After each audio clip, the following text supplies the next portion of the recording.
Alright, what's up guys? So I got somebody sending me this message. What's your opinion on the theory of plateaus from doing the same exercises slash routines all the time? It's a great question. It's one I get very common.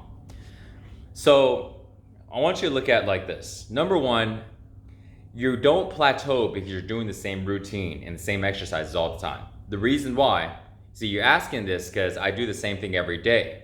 But if you were to look at, let's say, somebody who's exercising in the gym, you'll find that they're actually doing something very, very similar. A normal person, let's say when I was working out in the gym, I would have a 3-day split. Day one, I would work on chest and shoulders and triceps. Day two, I would hit back and buys. And day three, I would hit legs. And then every day I would work on abs, right? So that's 3 days. And then afterwards, I would go 3 days again. So now I'm 6 days on. And then this last day, the 7th day, I just call it my free day. Do whatever I want, or I just take a rest. And then I repeat.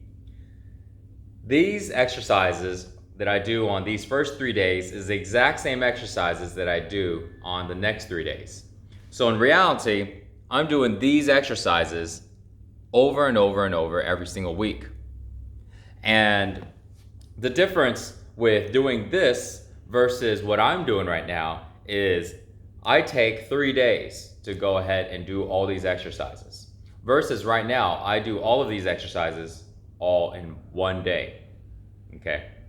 So when I'm doing it all in 1 day, the difference is I can't break down my muscles as much as if I was to go and separate it out. Because I can go ahead and do chest and do shoulders and triceps, really train them really hard, have a day to rest, 2 days to rest, right? Plus the rest of this day here, right? So it's like half a day, for example, 1 day, 2 day, and then second day, right? So let's say I have like about 2.5 days to rest before I go ahead and work on these same exercises again. Now, because I'm doing all of them all on the same day, I don't have any days to rest. Pretty much the nighttime and the moment that I'm done, I start to rest.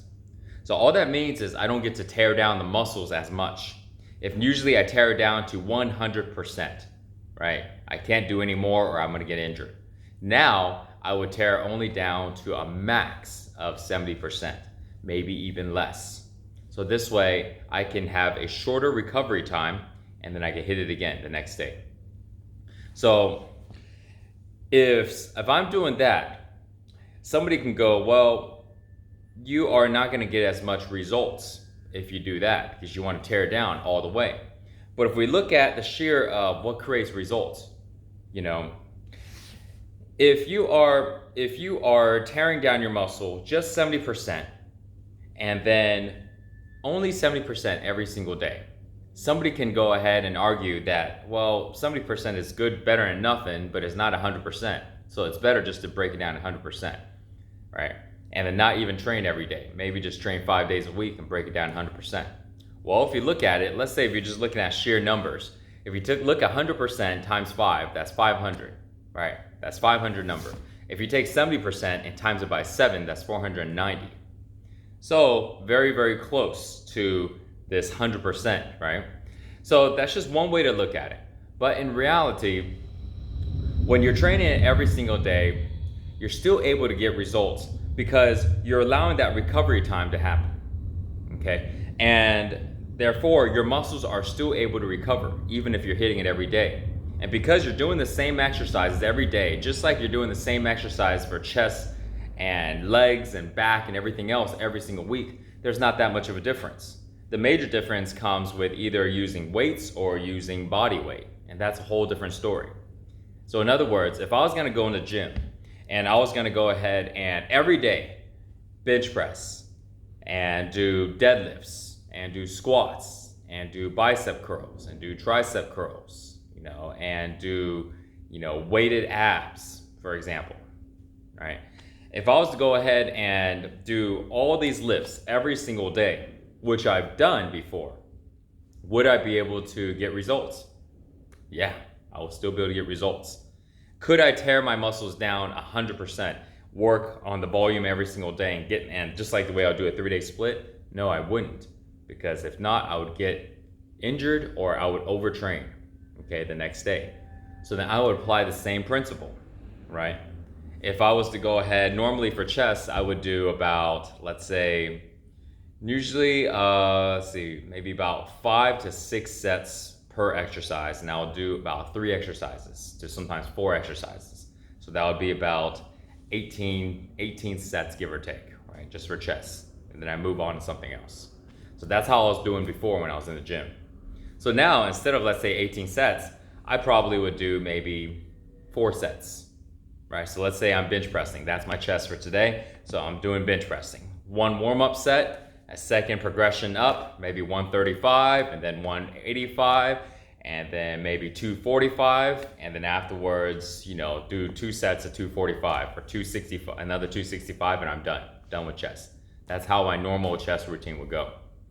And then instead of doing something else for chest, I move on. Now I'm gonna do back. Now let's say I'm doing deadlifts. Same thing. I have 1 set to warm up, 3 sets, working sets, and I'm done. And then I move on to something else. So this way it's just enough to stimulate my muscles, but not annihilate it so I can hit it the next day.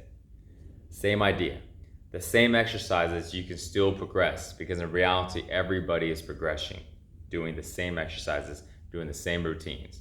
The people that are changing it up, doing all this different stuff, are usually the ones that aren't getting the results. Now that excludes once you get into the advanced levels, once you're like a professional bodybuilder, once you're really targeting all the specific little things, you can change it up, you can feel it out, and at that point, it doesn't matter as much. They still hit the basics, they still have their go-to exercises, and then to bring up certain parts of the body to go ahead and develop certain parts of the body, they'll change it up constantly. But if you don't have a strong foundation, then there's no point to try and change it up because your foundation isn't set. There's not enough mass, enough muscle there to go ahead and worry about the detail. You can do all the detailing you want, but on the outside, there's just not a lot of muscle to work with. So you got to go ahead and make sure you train the foundation muscle first. And the foundation muscles are always the same for weightlifting and for doing bodyweight training. Chest, you got your bench press, you got your dumbbell press, and you got your fly. Whether or not you're doing a fly on a cable or fly with a dumbbell, it's all the same. They feel a little bit different, but it's still a fly. And then when it goes to your bodyweight training for chest, you got your push-ups. You got your push-ups, and then you got your dips. Those are the basic ones. And then your variety and your variation comes to where you put your hand placements and how you do them. But they're still the same thing. That's the thing, is when you realize all the exercises are all very similar, and all you have to do to not hit a plateau is to go ahead and progress, to constantly challenge your body. If you're weightlifting, then you're challenging your body by increasing the amount of weight that you're using, doing more repetition as another way, and also doing more volume, more sets. If you're bodyweight training, you're challenging your body by increasing the progression of exercise that you're doing. So you're going from a regular push-up into now an explosive push-up off the ground. And you're also working on doing more repetition, and you are also working on doing more volume or more sets. So just as long as you keep focusing on that, you'll never hit a plateau. So now, not everybody, let's say if somebody is happy with where they're at, not everybody is constantly pushing to go farther and farther. A lot of people are also just wanting to go ahead and maintain. So let's say if you're doing 100 push-ups a day. In the beginning, 100 push-ups is really, really tough. But then now, you're starting to get used to it, and you're able to knock out 100 push-ups almost in 1 set, and you're done. And if you don't progress from there, then your body will just maintain a certain look, maintain a certain strength, and it won't change much, just as long as you keep doing that 100 push-ups. So now from there, if someone goes, I want to go and progress, well, cool, then start doing 200 push-ups. And then your progression continues. And then after that, at some point, those 200 push-ups become easy. And at the same time now, you have an option to do more. So at some point, somebody may go, you know what? I don't care to go ahead and do 300 push-ups. I'm pretty happy just doing 200 push-ups a day, happy of the way my body looks and feel, and I'm gonna spend my time and energy doing something else in my life. Because there's so many other things in our life that we can progress, and we don't always have to focus all of our energy just on taking care of our body and constantly progressing our body. We can take care of our body, but we don't have to constantly be focusing on progressing our body.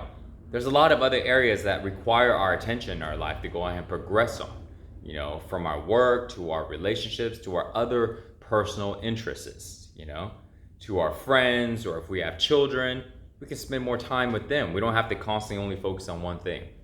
So at some point, we may just end up doing that. We find something what we like to do, we find a amount of volume, sets, repetition for exercises, and then we just stick to it. And so therefore, we don't even care about progressing. Maintaining is good enough. So thanks for asking me that question. This one came from Bar Is Life Instagram. So thanks a lot, guys, and hope that one helped.